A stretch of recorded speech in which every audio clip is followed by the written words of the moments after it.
We turn now to the Democratic presidential race. 12 candidates will take the debate stage in Westerville, Ohio tonight.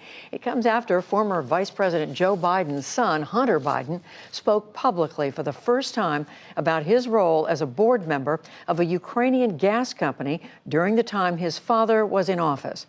President Trump has spread unsubstantiated claims that the Bidens engaged in illegal dealings in Ukraine and sparked the current impeachment inquiry by pressuring the country's leader to look into it. In an interview with ABC News, the younger Biden admitted poor judgment in taking the position, but he denied any wrongdoing.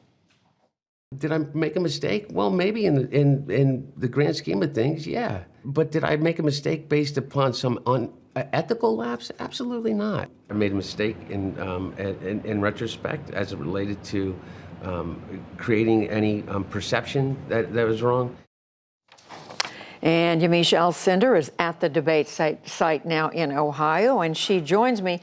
Yamiche, hello. So how much do we expect this issue of Joe Biden and Hunter Biden to come up tonight? You've been talking to these campaigns. What are they saying? Well, this is the first Democratic debate since Nancy Pelosi launched that formal impeachment inquiry. So Ukraine is going to be a hot topic tonight. Sources I'm talking to on a number of campaigns have been prepping for that question. And they're also questioning Hunter Biden coming out the morning before this debate. Now, other campaigns, not the Joe Biden campaign, say that this is Joe Biden wanting to put this to bed, wanting to have Hunter Biden out there to kind of talk about his business dealings, to try to get out ahead of this. But other campaigns say, look, this is a problem because Hunter Biden does look as though he was profiting off of Joe Biden's name, and that is problematic, especially as Democrats are trying to make the case that President Trump had children that were profiting off of his name. But the Biden campaign has been very clear. They say that they did not arrange this interview and that Hunter Biden wanted to come out and defend himself. But I think Ukraine is going to be a big topic during tonight's debate.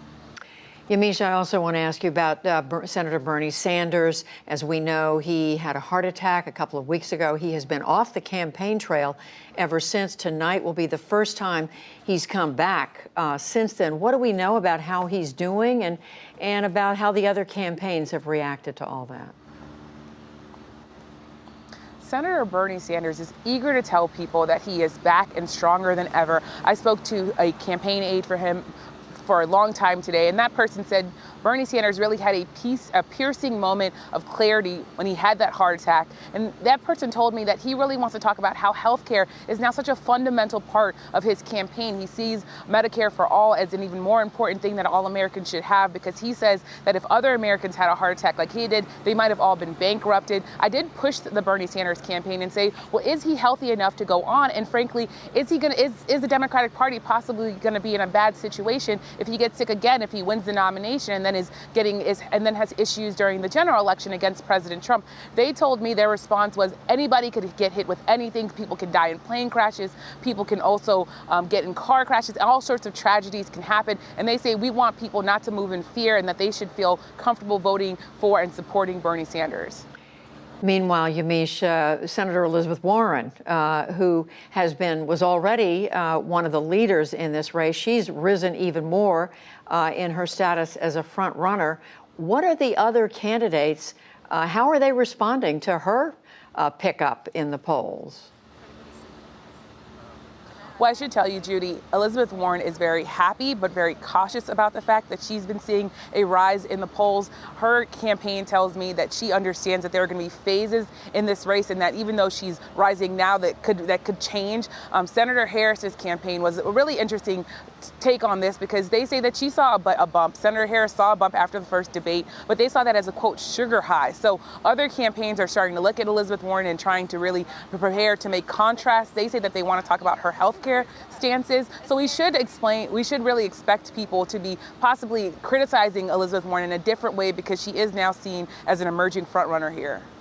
And finally, Yamiche, you sat down today with one of the candidates, Tom Steyer, of course, the billionaire entrepreneur. This is going to be his first debate that he's participated in. What did you learn about how he plans to approach this?